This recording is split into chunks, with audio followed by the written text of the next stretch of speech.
ही है। ऐसे महात्मा ज्योतिबा फुले, सावित्रीबाई फुले और बहुजनों के उद्धारकर्ता छत्रपति शाहू महाराज, त्रिरत्न बौद्ध महासंघ के निर्माता उर्गेन भंते संरक्षित जी और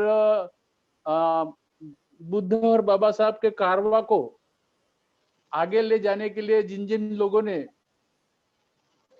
सहयोग दिया, ऐसे सभी लोगों को मैं अभिवादन करता हूँ, नतमस्तक होता हूँ उनके सामने।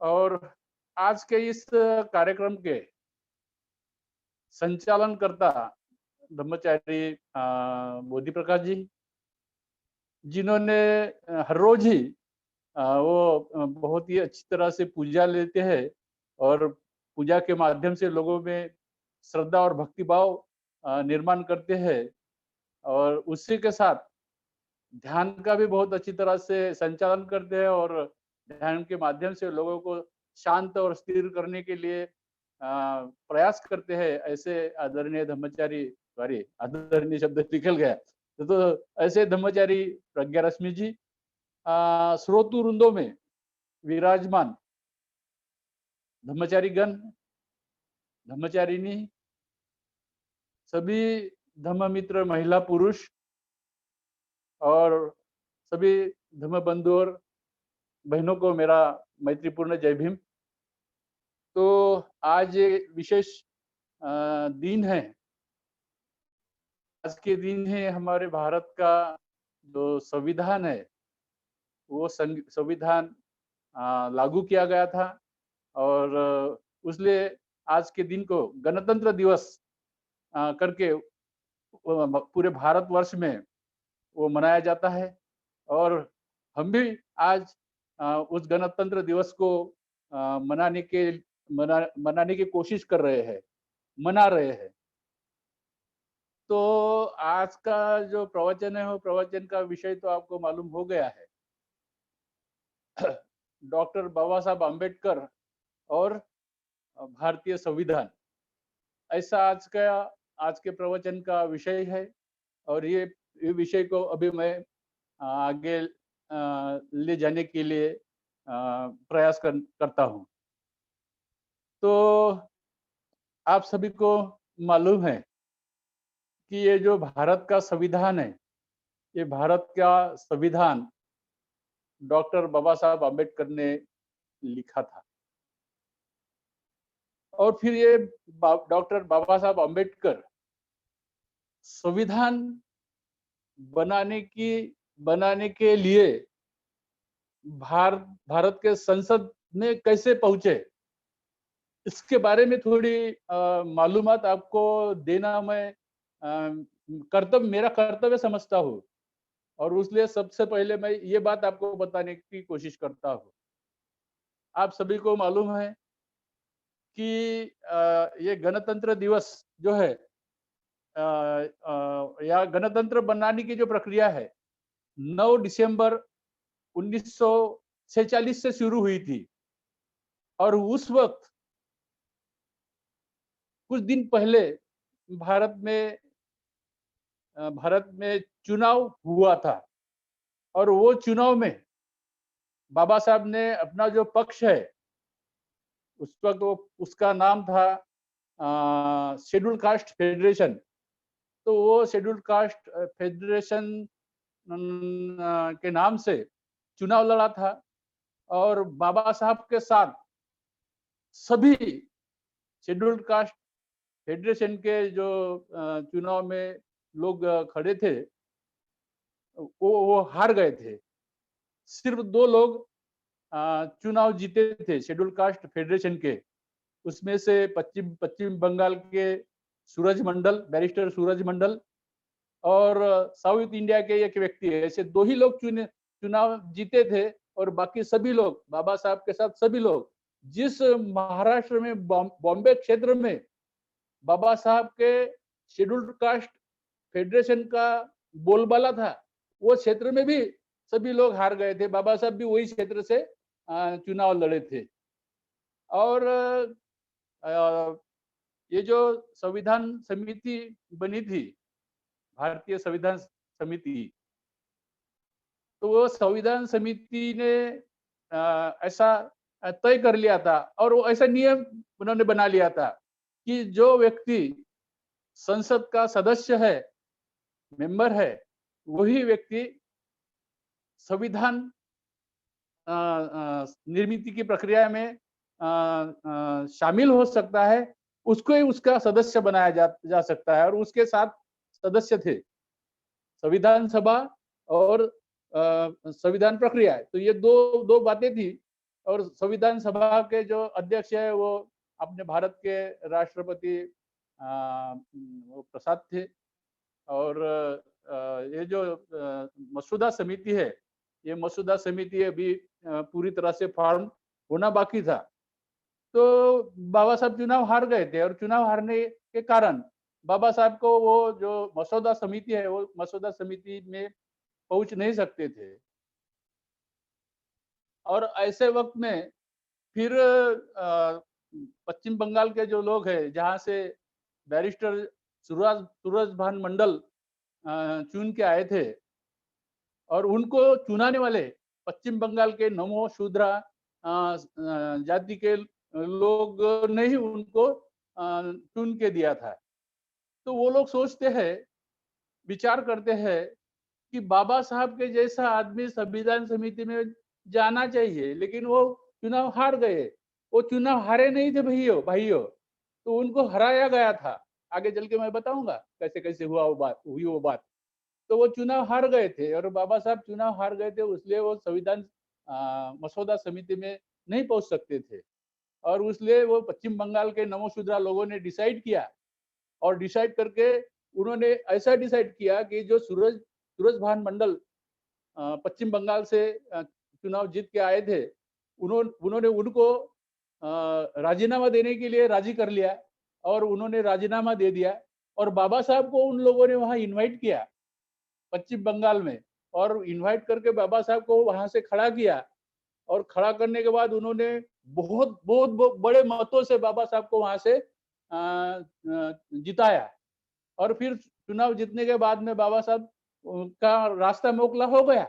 लेकिन फिर भी हमारे भारत के लोगों ने, भारत का जो बहादुर भारत के लोगों ने, बोलने से मैं ऐसा बोलता हूँ, सीधा सीधा डायरेक्ट बोलता हूँ, ब्राह्मण लोगों ने बाबा साहब को वो वहां पे पहुंचना नहीं चाहिए, इसलिए वो जो क्षेत्र है जहां से बाबा साहब चुन के आए थे, वो क्षेत्र पाकिस्तान को जोड़ दिया। और वो क्षेत्र पाकिस्तान को जोड़ने के बाद में बाबा साहब का वो भी रास्ता बंद हो गया। और वो रास्ता ही बंद नहीं हुआ, तो उन लोगों ने, जिन जिन लोगों ने बाबा साहब को हराया था और ये जो क्षेत्र है वो क्षेत्र पाकिस्तान के साथ जोड़ दिया था, तो वो जो ऐसा जो लोगों ने किया था, वो लोगों ने ये भी घोषित किया था, क्या घोषित किया था कि डॉक्टर आम्बेडकर के संसद भवन में पहुंचने के सभी रास्ते हमने बंद कर दिए हैं। रास्ते नहीं बंद किए हैं, तो दरवाजे और खिड़कियां भी बंद कर दिए हैं। दरवाजे खिड़कियां ही नहीं, तो तावदान भी हमने बंद कर दिए। देखते हैं बाबा साहब ये समिति में कैसे पहुंचते हैं। और वो फिर ऐसे वक्त में बाबा साहब क्या करते हैं, तो ऐसे वक्त में बाबा साहब अंग्रेज लोगों के कांटेक्ट में आते हैं। 3 बार वो मुलाकातें लेते हैं इंग्लैंड इंग्लैंड में पहुंचकर, और इंग्लैंड के लोगों के साथ संपर्क जोड़कर उनको वो बताते हैं कि मेरे साथ ऐसा ऐसा हो रहा है। वो उनके समझ में आ जाता है। इंग्लैंड के शासनकर्ता लोगों को ये बात समझ में आ जाती है, गवर्नर लोगों को, प्राइम मिनिस्टर को और सभी लोगों को। और उनको ये भी मालूम था कि डॉक्टर बाबा साहब अम्बेडकर के सिवा भारत का संविधान बनाया नहीं जा सकता है। दरमियान के पीरियड में ये जो लोग बाबा साहब को संविधान सभा में आने नहीं देना चाहते थे, उन लोगों ने भारत के पढ़े लिखे लोगों के साथ संपर्क किया। और संपर्क करने के बाद में उन्होंने रिक्वेस्ट किया कि हमारे भारत का संविधान बनाना है और वो संविधान आप बनाइए। तो वो लोगों ने उनको क्या रिप्लाई दिया, तो वो लोगों ने उन लोगों को रिप्लाई दिया कि आपके इंडिया में ही तो सक्षम आदमी है, वही तो आपका भारत का संविधान बहुत अच्छी तरह से लिख सकते हैं। आप उनको छोड़ रहे हैं और हमको हमारे पास आ रहे हैं।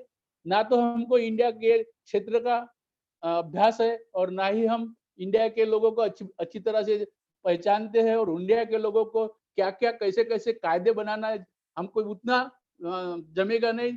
उससे ज़्यादा अच्छी तरह से डॉक्टर अंबेडकर को जम सकता है और वो डॉक्टर अंबेडकर हमारे से भी विद्वान आदमी है, हमसे भी विद्वान आदमी है, हमसे भी पढ़े लिखे हैं और हमसे भी ज़्यादा बुद्धिमान है। तो आप उनको क्यों रिक्वेस्ट नहीं करते हैं?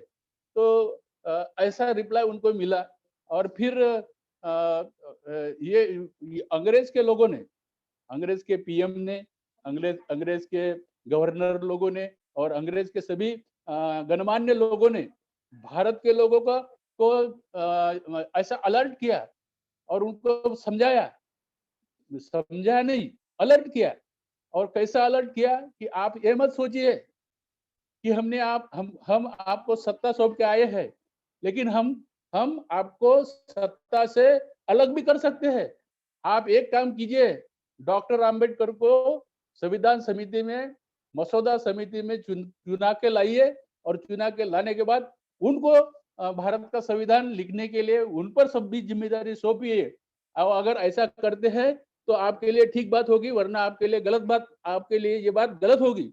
और जब ऐसा अंग्रेज के लोग यहाँ के लोगों को समझाते हैं, बताते हैं, उनको ताकीद देते हैं, तब ये लोग क्या करते हैं, तो तब मुंबई इलाके के जयकर, बैरिस्टर जयकर नाम के व्यक्ति जो चुनाव जीत के वहां से आए थे, लेकिन पंडित जवाहरलाल नेहरू से और कांग्रेस से उनकी अनबन थी, बैरिस्टर जयकर की, और वो अनबन के कारण उनका कांग्रेस के साथ भी नहीं जमता था और नेहरू के साथ भी नहीं जमता था, जबकि नेहरू प्राइम मिनिस्टर थे। और ऐसे वक्त में फिर कांग्रेस के लोगों को और पंतप्रधान जवाहरलाल नेहरू को भी ऐसे लगता है कि ये आदमी को कांग्रेस के बाहर निकालना चाहिए और इससे इस्तीफा लेना चाहिए। और वो उसको इस्तीफा देने के लिए बोलते हैं, वो भी इस्तीफा अच्छी तरह से, बहुत ही समझदारी से इस्तीफा दे देते हैं। और इस्तीफा देने के बाद में वहां से बाबा साहब को कांग्रेस खुद अगुवाई लेकर बाबा साहब को इलेक्शन में खड़ा करते हैं और बाबा साहब को इलेक्शन में खड़ा करके बाबा साहब को बहुत भारी मतों से जीत के लाते हैं। और फिर बाबा साहब भारतीय संसद में पहुंचते हैं और भारतीय संसद में पहुंचने के बाद वो जो मसौदा समिति है, 7 लोगों की मसौदा समिति, वो समिति के सदस्य भी बन जाते हैं। और वो सभी समिति के सदस्य बाबा साहब को छोड़कर 6 लोग, ये सभी लोग डिसाइड करते हैं और आपस में बातचीत करते हैं और आपस में बातचीत करके बाबा साहब को मसौदा समिति का अध्यक्ष बनाते हैं। भाइयों, आगे क्या होता है? तो आगे ये होता है कि उसमें से ये जो 6 सदस्य है, उनमें से 2 लोग मर जाते हैं, मरते हैं, और वो मरने के बाद में उनकी जगह भरी नहीं जाती है। 2 लोग भारत के बाहर रहने चले जाते हैं अपने व्यवसाय के कारण। वहाँ का उनका व्यवसाय उधर था और वो व्यवसाय को संभालने के लिए वो भारत छोड़ के दूसरे देशों में चले जाते हैं और बचते हैं 2 ही लोग। और वो 2 लोग जो है, तो उन किसी का स्वास्थ्य ठीक नहीं था और कोई उतना काबिल था कि वो बाबा साहब को संविधान लिखने के लिए मदद कर सके। तो संपूर्ण जवाबदारी, पूरी जवाबदारी संविधान लिखने की बाबा साहब पर आ जाती है। और बाबा साहब भी क्या करते हैं, तो बाबा साहब अपने स्वास्थ्य का और अपने सेहत का ख्याल न रखते हुए अपनी पूरी शक्ति संविधान बनाने के लिए लगाते हैं और 2 साल 11 महीने 17 दिनों में भारत का संविधान निर्माण करते हैं। और ये भारत का संविधान जो है, आप सभी को मालूम है, मेरे ख्याल से आप लोगों ने पढ़ा होगा। तो ये भारत के संविधान में 395 कलम है, हाँ, और 9 परिशिष्ट है। वो 9 परिशिष्ट को बारे में भी नहीं बताऊंगा। और 395 कलम क्यों बाबा साहब ने लिखे हैं, उसके बारे में भी नहीं बताऊंगा, क्योंकि आज के प्रवचन का मेरा वो विषय नहीं। लेकिन उस पर भी मैं बहुत अच्छी तरह से आपको मालूम होने के लिए बहुत कुछ बता सकता हूँ। लेकिन मुझे मेरा सब्जेक्ट आगे लेके जाना है और वो मेरा सब्जेक्ट आगे लेके जाने के लिए उस वो बताने के लिए मैं वो बताकर मैं समय बर्बाद नहीं करना चाहता, इसलिए वहाँ पे यहाँ तक ही सीमित रहता हूँ। और फिर ये जो संविधान है, ये संविधान जैसा मैंने आपको बताया है कि 26 नवंबर 1949 को वो स्वीकृत किया गया। तो उसके पहले 25 तारीख को, 25 नवंबर 1949 को बाबा साहब संविधान सभा में भाषण देते हैं। और संविधान सभा में जब भाषण देते हैं तो वो भाषण में क्या बोलते हैं?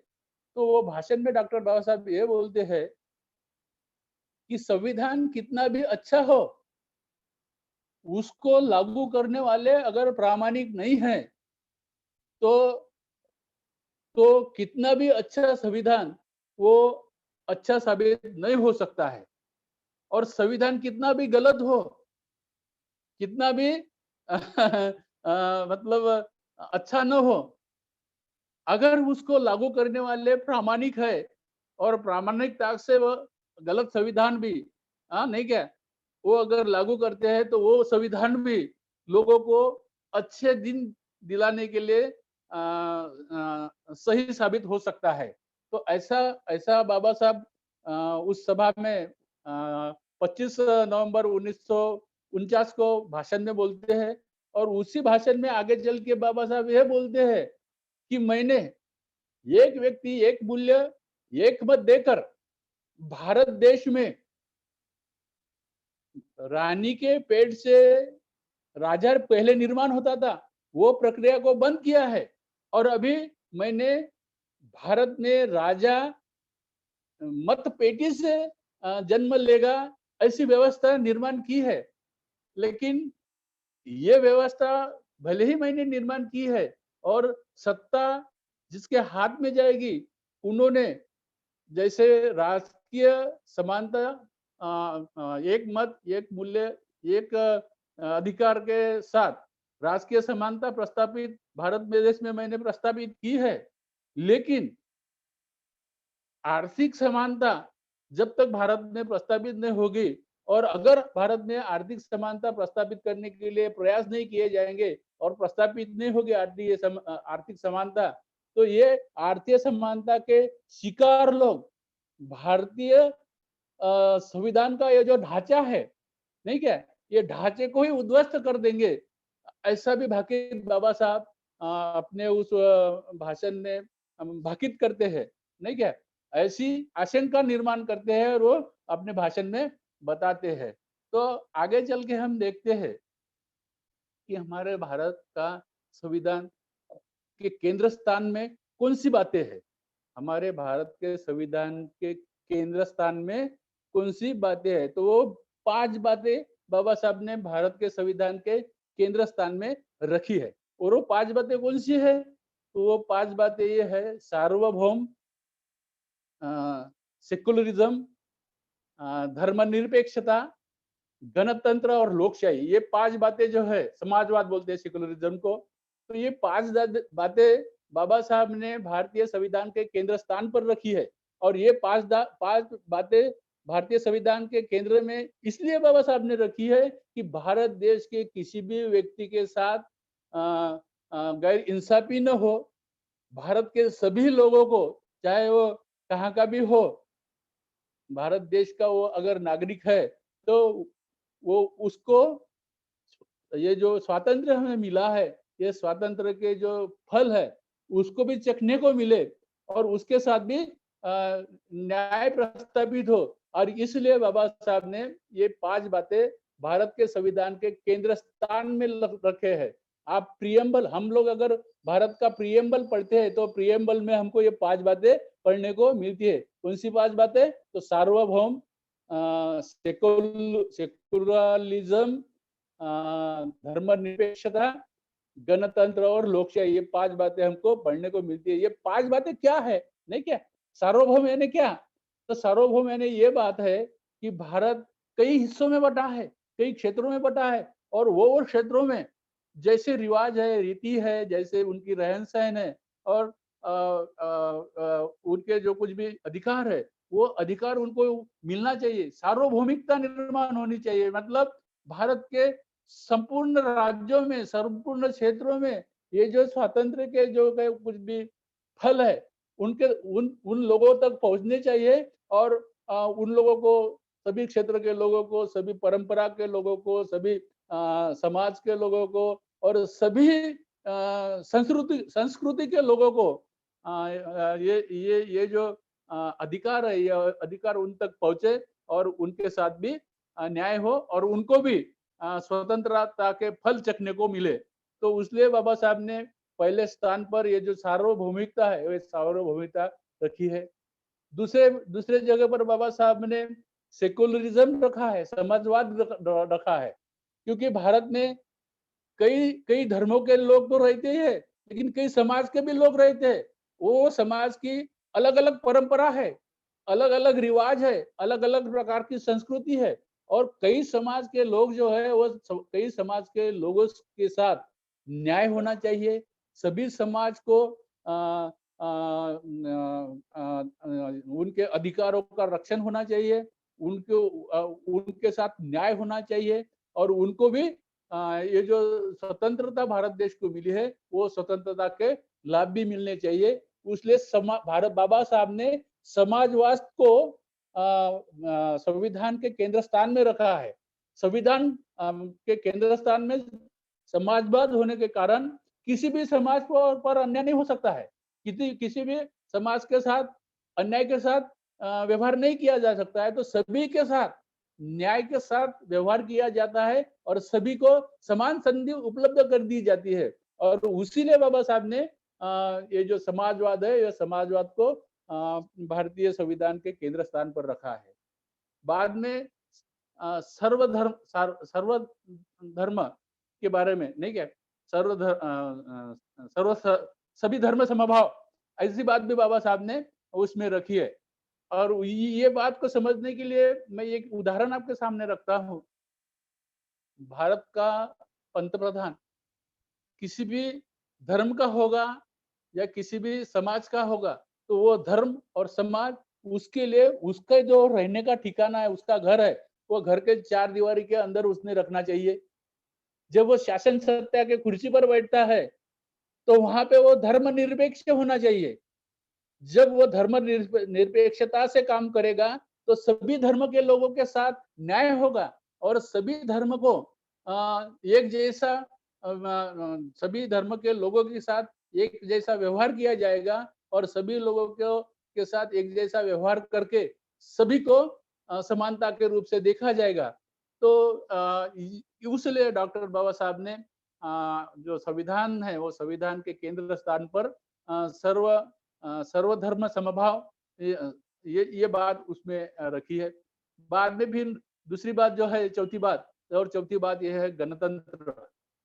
ये गणतंत्र का मतलब ये है कि सत्ता के केंद्र स्थान में जो भी हो, कोई भी जात का, धर्म का, पंथ का हो, तो वो जो कुछ भी निर्णय लेगा तो वो निर्णय बहुमत के साथ लेगा। और बहुमत के बारे में हमारे भारतीय संविधान में क्या प्रावधान बाबा साहब ने करके रखा है? तो बाबा साहब ने गणतंत्र को मध्य रखकर हमारे संविधान में ये प्रावधान किया है कि जो भी सत्ता के लोग होंगे, वो सत्ता के केंद्र स्थान पर जो लोग होंगे, वो सत्ता के केंद्र स्थान पर रहने वाले लोग जो भी निर्णय लेंगे, वो निर्णय बहुमत के साथ लेंगे। और बहुमत के साथ लेंगे तो कितना, कैसा, 2/3 बहुमत से ही वो निर्णय ले सकते हैं। उससे कम अगर उसकी संख्या है तो वो निर्णय नहीं हो सकता है। और ऐसा प्रावधान बाबा साहब ने भारतीय गणतंत्र में, भारतीय संविधान में गणतंत्र का प्रावधान किया। और ये गणतंत्र का जो बात, गणतंत्र की जो बात है, ये गणतंत्र की बात बाबा साहब ने, लोगों ने ये गणतंत्र के ऊपर भी टीका टिप्पणियां की है और लोगों ने टीका टिप्पणियां करके लोगों ने ये बताया है कि बाबा साहब ने ये जो संविधान में ये गणतंत्र की बात बताई है, ये गणतंत्र की बात बाबा साहब ने फ्रेंच क्रांति से ली है और वो उनसे उन्होंने वो लेकर यहाँ पे रखा है। लेकिन ऐसी बात नहीं है भाइयों। ये गणतंत्र जो है, ये गणतंत्र हमारे भारत देश में बौद्ध धर्म में था और बौद्ध धर्म में ये गणतंत्र बुद्ध ने भी उसका बहुत अच्छी तरह से समर्थन किया था। और उसको ही मध्य रखकर बुद्ध जो कुछ भी कार्य करते थे वो कार्य गणतंत्र के नियम के मुताबिक वो कार्य करते थे। और वही बात बाबा साहब ने बुद्ध के धर्म से ली है। और बुद्ध से के धर्म से लेकर वो यहाँ पर संविधान में उन्होंने रखी है। और उसी तरह से गणतंत्र को मध्य रखकर निर्णय लिए जाते हैं। अभी अगर देखा जाए तो अभी के निर्णय जो हो रहे हैं वो निर्णय गणतंत्र के जो मध्य रखकर गणतंत्र को मध्य रखकर ऐसे निर्णय नहीं हो रहे हैं। उसी का जो नतीजा है वो नतीजा हम आज देख रहे हैं। किसान लोग आंदोलन कर रहे हैं। उसके बारे में भी मुझे ज्यादा बोलना नहीं है, आगे बढ़ना है मुझे। और जब मैं आगे बढ़ता हूँ तो ये जो लोकशाही जो बात है, लोकशाही की जो बात है, ये लोकशाही की बात भी आ, आ, बुद्ध धर्म में ही, बुद्ध धर्म से ही ली गई है। और वो लोकशाही इसका मतलब ये है कि लोगों ने लोगों के लिए किया गया राज्य। नहीं क्या, लोग ही लोगों का चुनाव करते हैं, चुन के लाते हैं। और लोग ही चुन के लाने के बाद जो लोग ज्यादा तादाद में चुन के आते हैं वही लोग भारत के पंत प्रधान का चुनाव करते हैं और मंत्रिमंडल की निर्मित करते हैं। और मंत्रिमंडल की निर्मित करने के बाद में भारत के संविधान में जो कायदे लिखे हैं वो कायदे का अमल भी वो लोग करते हैं। तो ये इसे लोकशाही बोला जाता है। और ये जो लोकशाही है, ये लोकशाही ही समाज को अच्छी तरह से रख सकती है। लोकशाही के विरुद्ध हुकुमशाही है। हुकुमशाही से अगर राज्य चलाया जाता है तो उसका लोगों पर अच्छा असर नहीं हो सकता है।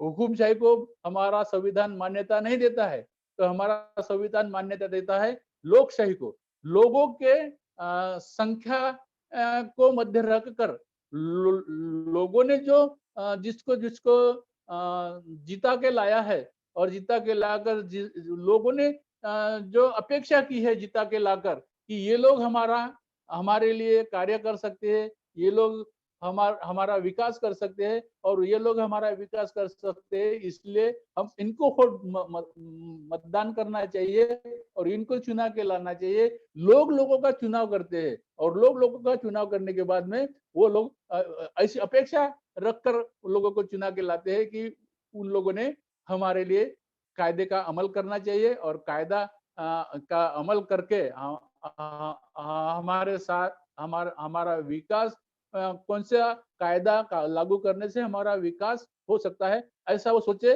और वो सोचकर उस प्रकार का शासन चलाए और शासन चलाकर समाज में जो बुराई है वो बुराइयां नष्ट करे और समाज के लोगों को विकास के रास्ते पर ले जाए। तो ये अपेक्षा करके लोग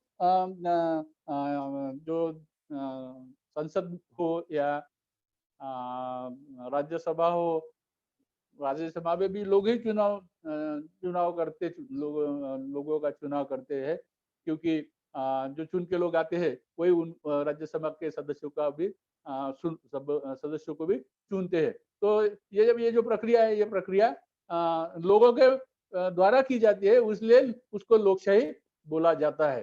तो ये जो 5 बातें हैं, ये 5 बातों का मैंने यहाँ विश्लेषण आपके सामने किया है। और ये 5 बातें ही केंद्र स्थान में रखकर ये 5 बातों को साथ अगर शासन चला जाए और शासन चलाकर लोगों को ये 5 बातें सुखी कर सकती है और लोगों का विकास भी कर सकती है। ये 5 बातें अगर 5 बातों का जो अगर अमल किया जाए तो हो ठीक है। तो यहाँ पे हम ये जो 5 बातें 5 बातों का विश्लेषण मैं यहाँ पे रोक देता हूँ, आगे बढ़ता हूँ।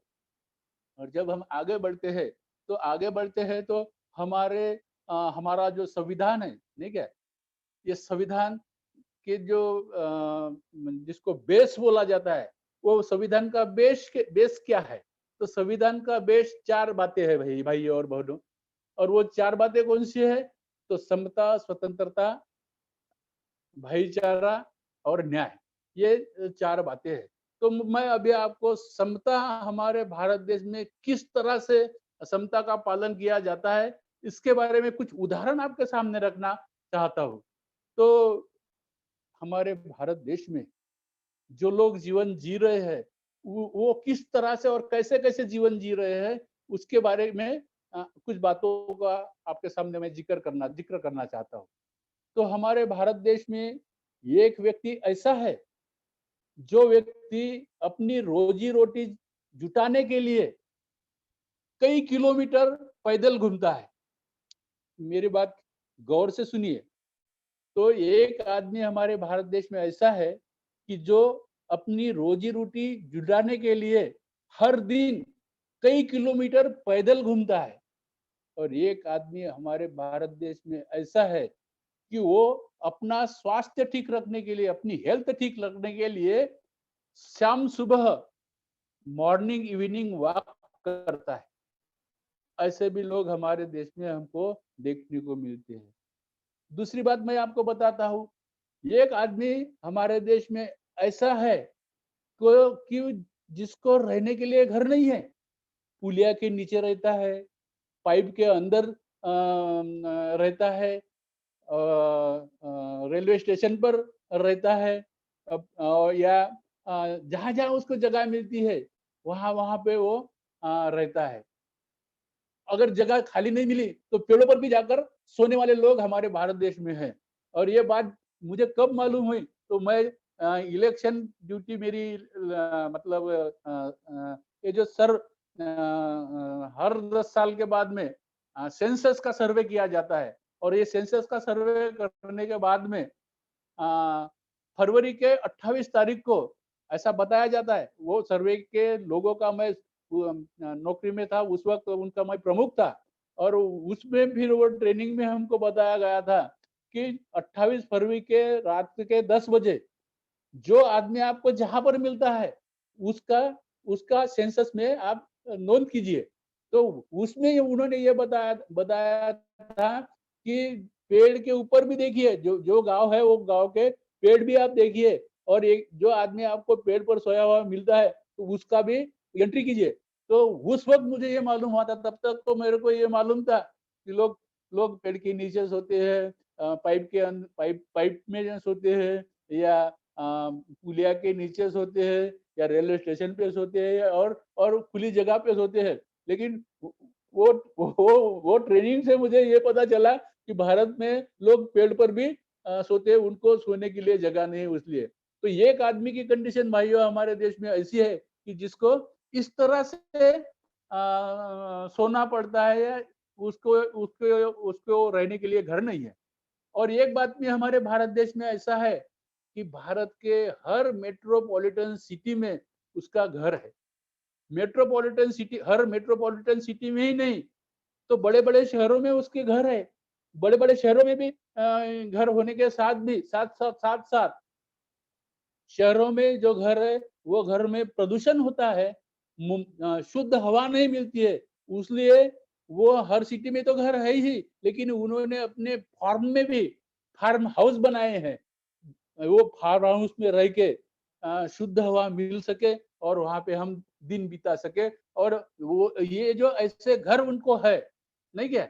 वो घर ऐसी सुविधाओं से सुसज्जित है कि बड़ी-बड़ी मतलब महँगी-महँगी वस्तुएँ वहाँ पे है, रात बिताने के लिए, दिन बिताने के लिए, मनोरंजन के सभी साधन वहाँ मौजूद है, और ऐसे घर उनके पास है। तो आप देख सकते हैं यहाँ पे एक आदमी भारत देश में रहने के लिए उसको घर नहीं है, और एक आदमी के पास हर जगह पर घर है, और ऐसे घर है कि मैंने तो अभी कुछ दिन पहले एक बात मुझे पढ़ने को मिली या सुनने को मिली, तो 126 कमरों का घर। अब सोचिए, एक फैमिली के बारे में अगर हम सोचने के लिए जाएंगे, तो एक फैमिली में लोग कितने रहते हैं? 5 लोग, मियाँ बीबी, एक बच्चा, और माँ बाप, फैमिली के माँ बाप। तो ऐसे 5 लोग, 5 लोगों को रहने के लिए 126 कमरों का घर चाहिए, और 126 कमरे का ही नहीं, तो उस घर के छत पर या उस घर में सभी सुविधाएं, स्विमिंग पूल भी वहां पे हो, मॉल भी वहां पे हो, प्लेन को उतरने के लिए वहां पे क्या बोलते हैं उसको, एयरवे हो, और हेलीकॉप्टर को उतरने के लिए भी वहां पे व्यवस्था हो। ये ऐसे भी लोग हमारे भारत देश में है। एक व्यक्ति को रहने के लिए घर नहीं है और एक व्यक्ति के पास ऐसे ऐसे घर है। तो ये ऐसे भी लोग हमारे भारत देश में है, ऐसा हमको देखने को मिलता है। एक एक एक महिला हमारे भारत देश में ऐसी है कि जो महिला अपने घर में चूल्हा जलाने के लिए साधन सामग्री नहीं है, उसलिए वो चूल्हा नहीं जला सकती है। और एक महिला हमारे भारत देश में ऐसी है कि 7 दिन घर में बनाया हुआ खाना खा खाकर मुंह की रुचि चली गई है, और मुंह की रुचि चली गई है इसलिए मुंह की रुचि दोबारा लाने के लिए वो 5 स्टार होटल में जाते हैं, और 5 स्टार होटल में जाने के कारण वो अपने घर का चूल्हा नहीं जलाती है। तो देखिए, सोचिए इसके बारे में। एक महिला हमारे भारत देश में कैसी है कि उसके घर में चूल्हा जलाने के लिए साधन सामग्री नहीं है, अनाज नहीं है, दाल नहीं है, चावल नहीं है, और बाकी के साधन नहीं है, इसलिए वो चूल्हा जला नहीं सकती है। एक महिला हमारे भारत देश में ऐसी है कि वो अपने घर का चूल्हा 5 स्टार होटल का खाना खाने के लिए मुंह की जो रुचि है वो रुचि बदलने के लिए वो चूल्हा नहीं जलाती है। आगे चल के आपको मैं बताना चाहता हूँ, हमारे भारत देश में एक महिला ऐसी है कि अपने बच्चों का परवरिश करने के लिए, अपने बच्चों को खाना खिलाने के लिए उसके पास पैसा नहीं है। मेहनत मजदूरी करने के लिए वो तैयार है, लेकिन मेहनत मजदूरी नहीं मिल रही है उसको उसको और मेहनत मजदूरी मिल नहीं रही है, और बच्चों का की परवरिश करना है, बच्चों को खाना देना है, तो खाना देने के लिए पैसा मिलना चाहिए, और वो पैसा मिलने के लिए देह विक्रय करती है। सोचिए इसके बारे में। तो उसको वैसा करना मजबूरी से करना पड़ता है। और एक महिला हमारे देश में ऐसी है कि ज़्यादा पुरुषों के साथ मुझे रातें बितानी है, और रातें बिताने के लिए वो कई लोगों के साथ रातें बिताती है। ऐसे भी हमारे भारत देश में। मैं और एक उदाहरण आपके सामने रखना चाहता हूँ, और वो उदाहरण ये है कि एक महिला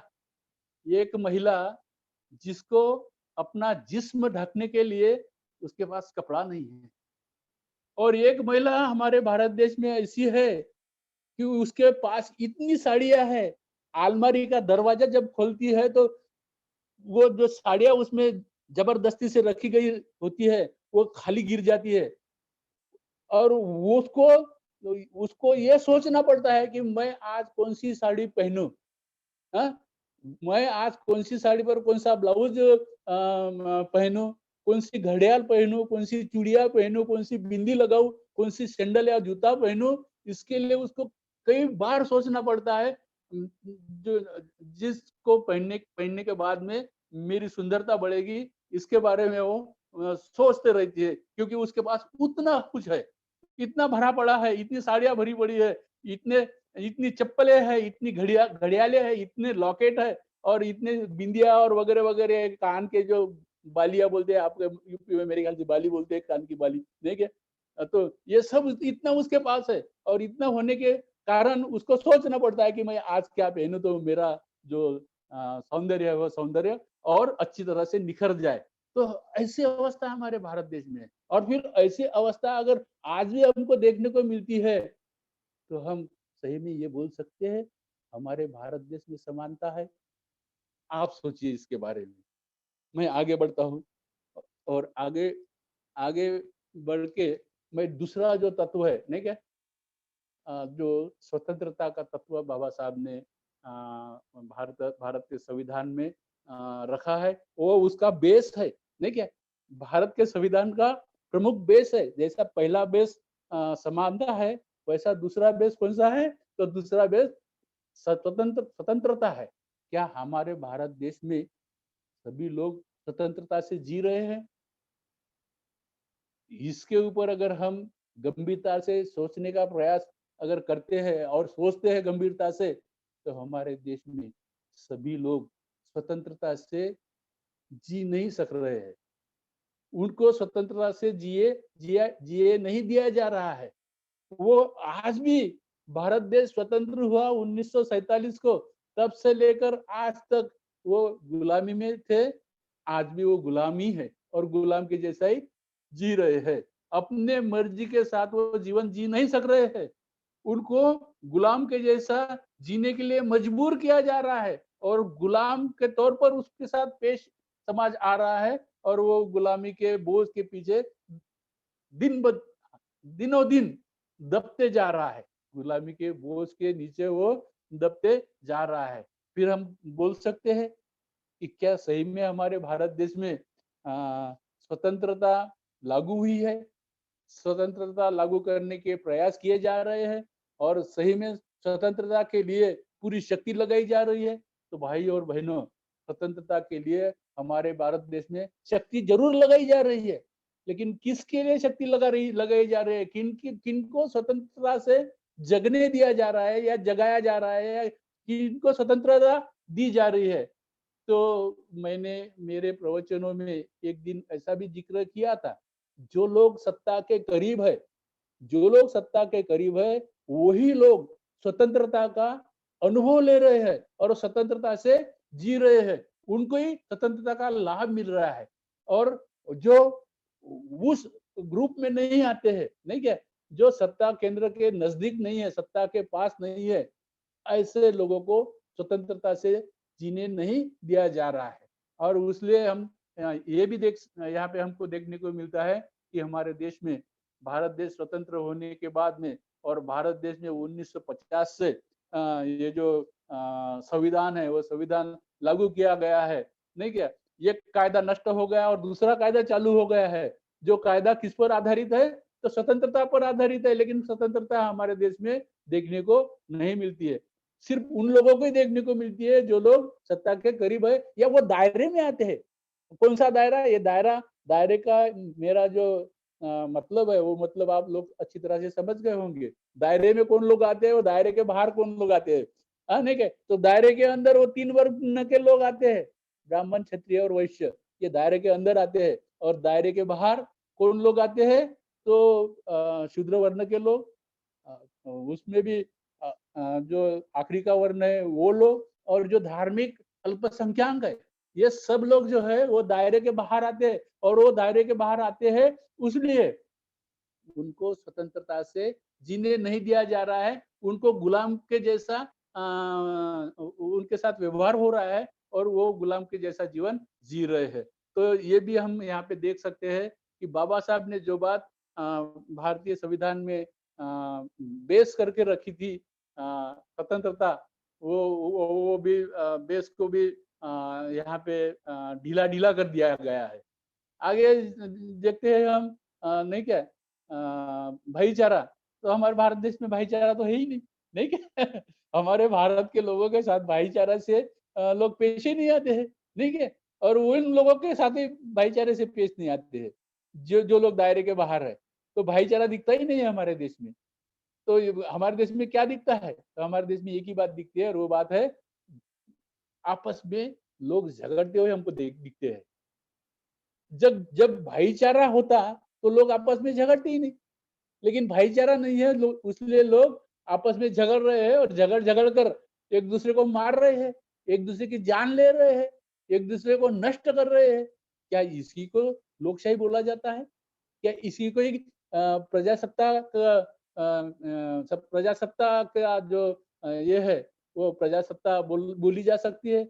नहीं भाइयों। लेकिन ऐसा हमारे भारत देश में सदियों से होते आ रहा है और मेरे ख्याल से मुझे ऐसा लगता है सदियों तक जारी भी रहेगा। लेकिन हम हम जो बौद्ध धर्मीय लोग हैं, नहीं क्या, हमारा संपर्क कौन से धर्म से जुड़ता है? तो बौद्ध धर्म से जुड़ता है। और बौद्ध धर्म में जो परिस्थिति है वो परिस्थिति जैसी की वैसी नहीं रहती है, ये भी सिखाया गया है।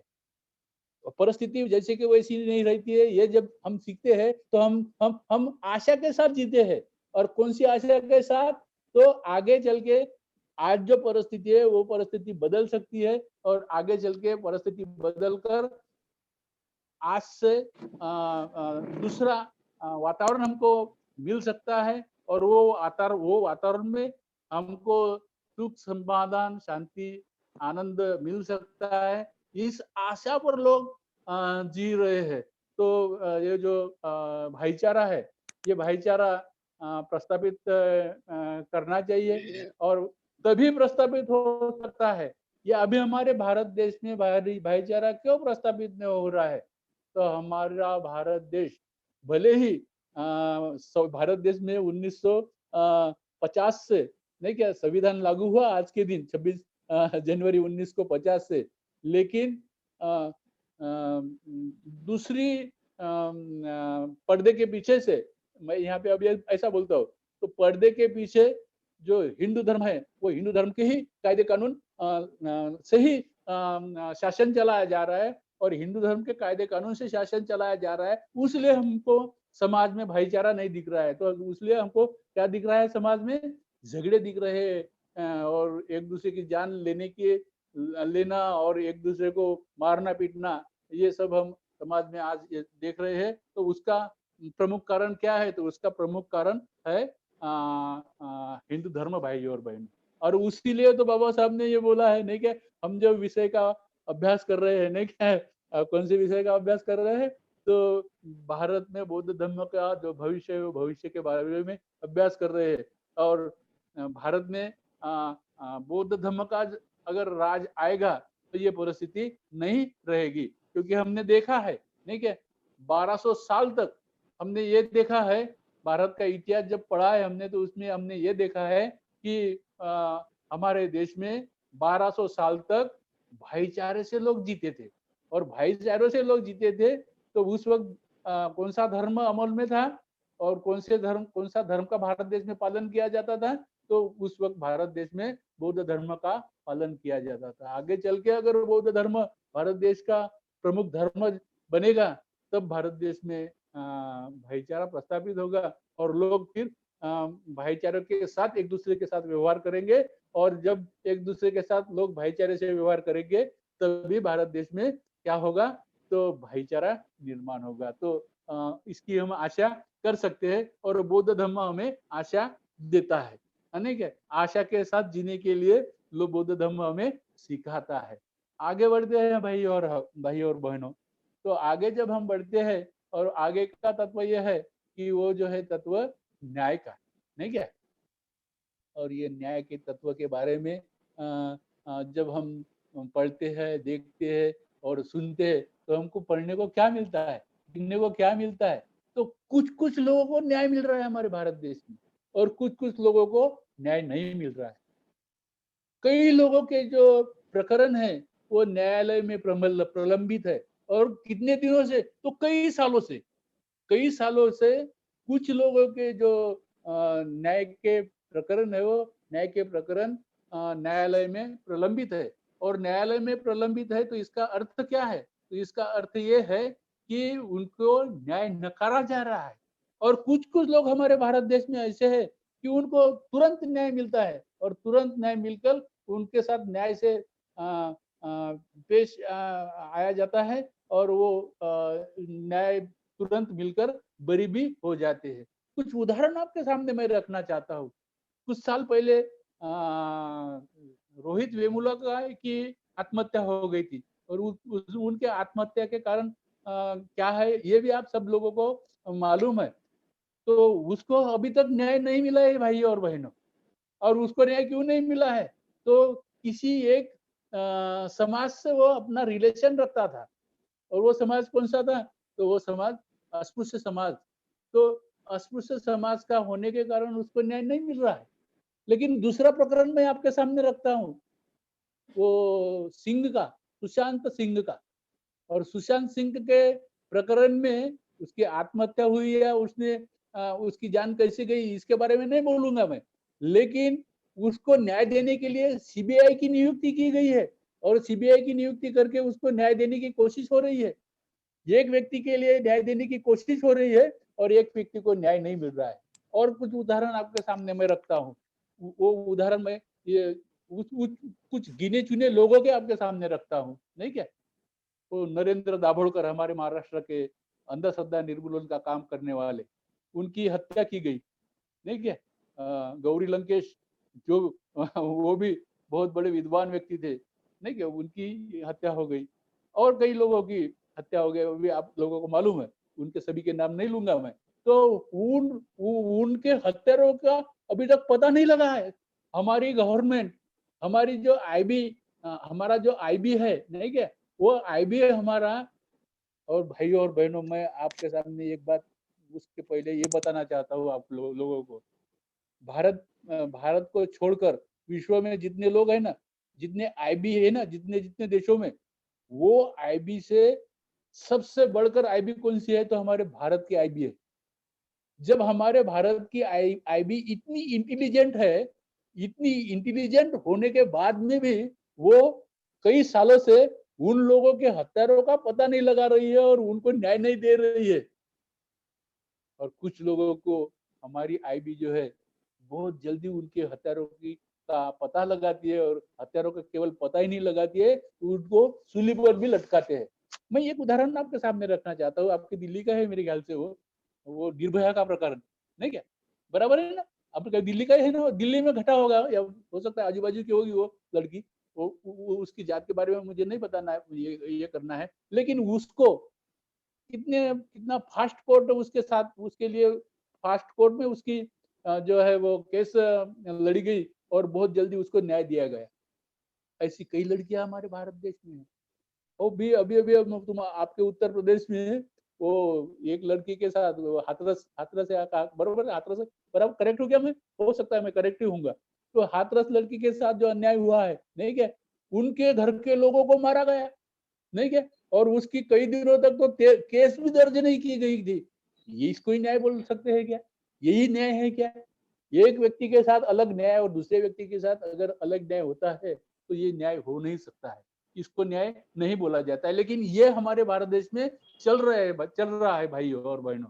जबकि हमारे देश में संविधान लागू, और जब संविधान लागू है तो संविधान में जैसा न्याय बताया गया है वैसा न्याय सभी के साथ होना चाहिए, लेकिन सभी के साथ भारत देश में न्याय नहीं हो रहा है। तो ऐसा भी हम देख रहे हैं।